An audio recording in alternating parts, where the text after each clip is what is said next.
Nous, sometimes equated to intellect or intelligence, is a philosophical term for the faculty of the human mind which is described in classical philosophy as necessary for understanding what is true or real. The three commonly used philosophical terms are from Greek, nous sigma or nous sigma, and Latin intellectus and intelligentia respectively, to describe the activity of this faculty, apart from verbs based on understanding. The word intellection is sometimes used in philosophical contexts, and the Greek words noesis and neon are sometimes also used. This activity is understood in a similar way, at least in some contexts, to the modern concept intuition. In philosophy, common English translations include understanding and mind, or sometimes thought or reason. It is also often described as something equivalent to perception, except that it works within the mind. It has been suggested that the basic meaning is something like awareness.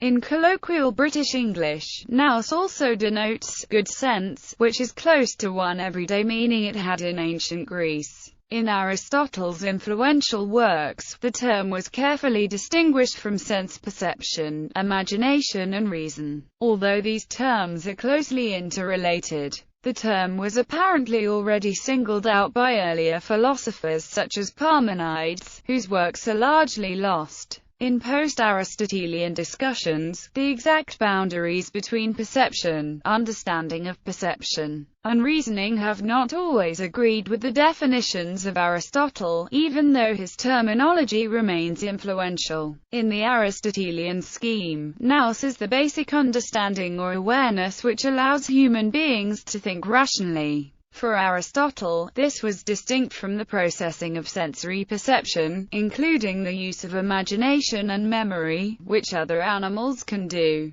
This therefore connects discussion of nous to discussion of how the human mind sets definitions in a consistent and communicable way, and whether people must be born with some innate potential to understand the same universal categories the same logical ways. Deriving from this, it was also sometimes argued, especially in classical and medieval philosophy, that the individual nous must require help of a spiritual and divine type. By this type of account, it came to be argued that the human understanding somehow stems from this cosmic nous, which is however not just a recipient of order, but a creator of it.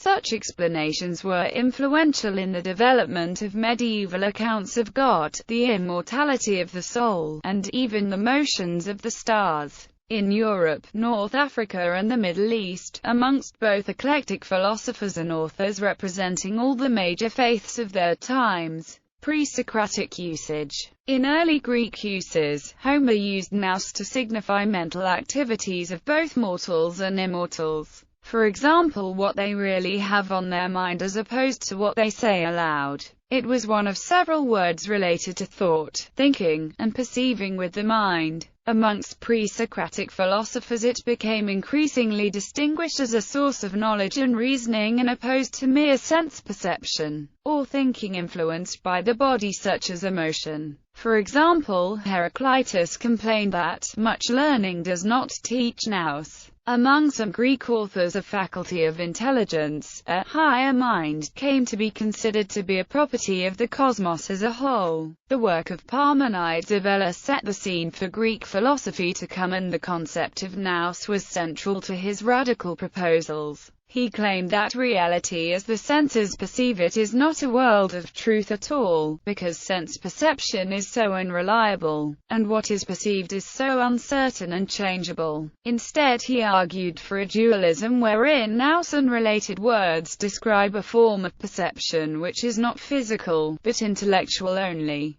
distinct from sense perception and the objects of sense perception. Anaxagoras of Clazomenara, born about 500 BC, is the first person who is definitely known to have explained the concept of a nous, which arranged all other things in the cosmos in their proper order, started them in a rotating motion, and continuing to control them to some extent, having an especially strong connection with living things. Amongst pre-Socratic philosophers before Anaxagoras, Other philosophers had proposed a similar ordering human-like principle causing life and the rotation of the heavens. For example, Empedocles, like Hesiod much earlier, described cosmic order and living things as caused by a cosmic version of love, and Pythagoras and Heraclitus attributed the cosmos with reason. According to Anaxagoras, the cosmos is made of infinitely divisible matter, every bit of which can inherently become anything, except mind, which is also matter, but which can only be found separated from this general mixture, or else mixed into living things, or in other words, in the Greek terminology of the time, things with a soul. Anaxagoras wrote, "All other things partake in a portion of everything, while Nous is infinite and self-ruled, and is mixed with nothing, but is alone, itself by itself. For if it were not by itself, but were mixed with anything else, it would partake in all things if it were mixed with any, for in everything there is a portion of everything, as has been said by me in what goes before, and the things mixed with it would hinder it, so that it would have power over nothing in the same way that it has now, being alone by itself. For it is the thinnest of all things and the purest, and it has all knowledge about everything and the greatest strength, and Nous has power over all things, both greater and smaller, that have soul." Such a concerning cosmology. Anaxagoras, like some Greek philosophers already before him, believed the cosmos was revolving, and had formed into its visible order as a result of such revolving causing a separating and mixing of different types of elements. Nous, in his system, originally caused this revolving motion to start,